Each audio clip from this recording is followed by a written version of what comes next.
Welcome to Samba Samba. Enjoy the video. You start now. Make sure your iPhone runs iOS 14. 5 or later, and that Bluetooth plus Wi-Fi are on. Once that's confirmed, pull the AirTag's plastic tab so the battery connects. Place the AirTag within a few inches of the iPhone. You need to be signed into iCloud with Find My and location services enabled, because pairing registers the AirTag to your Apple ID and enables tracking across the network. When the AirTag is detected, an automatic pairing card appears. Tap Connect right away. Follow prompts. Pick a preset name like keys or luggage, or choose custom to type a name that helps you identify the item later.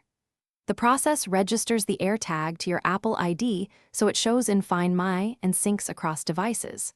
Make sure to tap Done when the setup finishes to confirm the association and finalize the configuration. Finish by opening the Find My app and confirming the AirTag is listed under Items. That verifies registration. Test precision finding if you have an iPhone with U1 chip, or use Play Sound to locate the tag. Configure Notify when left behind or Notify when found depending on your needs. If pairing fails, tip: turn Bluetooth off and on, restart the iPhone, then retry. This clears transient radio or software hiccups that often block initial. Thanks for watching. Consider subscribing if we helped you.